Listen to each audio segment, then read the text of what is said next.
Marvel's Agents of S.H.I.E.L.D. Starring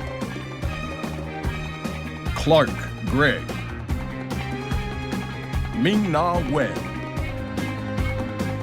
Chloe Bennett, Elizabeth Henstridge,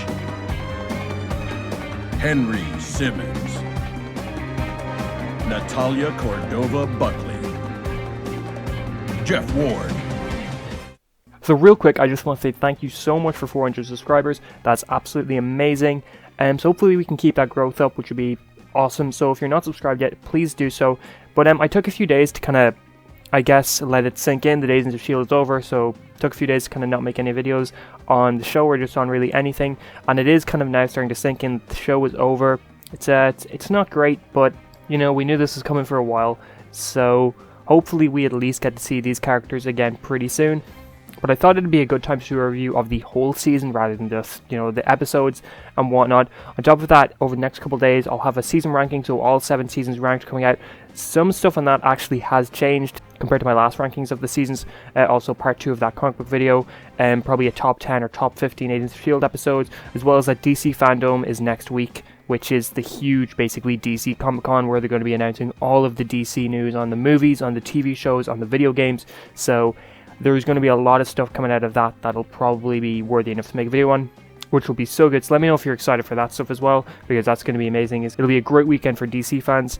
But overall, though, the season, just like every other season of the show, the season had its highs and the season also had its lows. It's a little bit hard to talk about, because I feel like some things I was really happy about, other things I'm a little bit iffy on. Like, I think that the one thing that was truly the strength of this season was the characters. The interactions between all the main characters and all those little character moments really did make this season. When you put this up against Season 6, this season is noticeably a big increase from Season 6. But I remember seeing so many people say that Season 6 and Season 7 are basically the same season. They're Part A, Part B of the same season. But after seeing both of them, I don't necessarily think I agree with that. I think that they're still both very, very, very different seasons. This isn't like Season 4 with the pods, where it's 2 seasons that end up linking into the same ending. I know that Season 7 definitely linked into the Season 6 ending, but I still think that there's a pretty huge difference, that they're very noticeably 2 different seasons. And I don't necessarily think that Season 7 made Season 6 better, knowing how we played out. I love time loops. I love the bootstrap paradox sort of stuff. Dark was amazing for that. And that's basically what the end of Agents of S.H.I.E.L.D. meant to being, was a bootstrap paradox, which is where basically by time traveling you end up being the thing that starts the loop or whatever, which is basically what they did in the final, where we found out that members of our team were there in the final to begin with in the hazmat suits.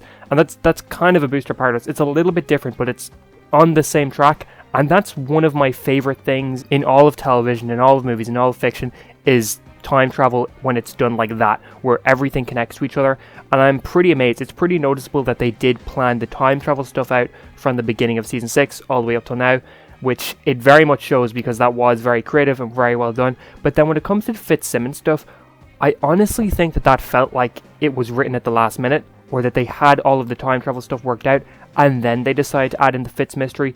I think it's likely that they had both seasons written out, ready to go, but between Season 6 and 7, since they were both filmed back to back, they found out pretty late that Ian wasn't going to be able to be there for most of Season 7, and they realised that a lot of the plot that revolved around Fitz would have had to have been rewritten to account for that, and so they had to rewrite it so that there's a mystery of where is Fitz, because, in my opinion, a lot of the stuff they talk about during the early part of the season, in terms of the Fitz mystery, it doesn't really connect or make sense when you look at the end of the season, because, like for example, we have that whole thing at the beginning of the season about someone's controlling the jumps of the Zephyr.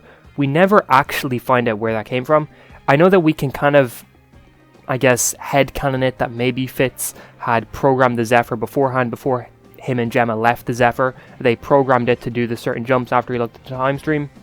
But I was under the assumption that they only found out where the Chronicons were going when they were going there. So there's little things like that aren't, I don't know if they're plot holes, but they just don't make sense, or they don't add up completely.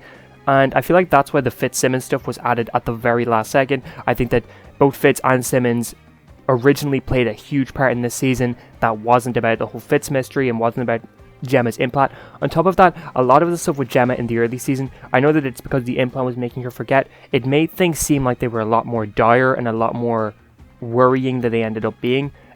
So in terms of the Fitzsimmons stuff, as much as I loved seeing Fitz again, and as much as pretty much every scene in this season with Simmons was great, story-wise, there was a few little issues there.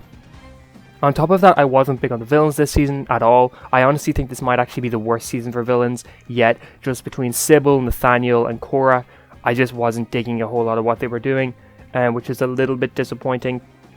In terms of the ending, though, I thought it was perfect. I was really happy with how all the characters ended up. Just as a whole, I think the season needed a little bit more somewhere. A lot of the individual episodes were great, though. A lot of the spending 2 episodes in the time periods at the beginning of the season was great. A lot of the stuff was really good. We also got some standard episodes like episode 9, episode 4, episode 5, episode 8. They were all really, really, really good episodes. So as a whole, there's enough in this season to have made it enjoyable and fun.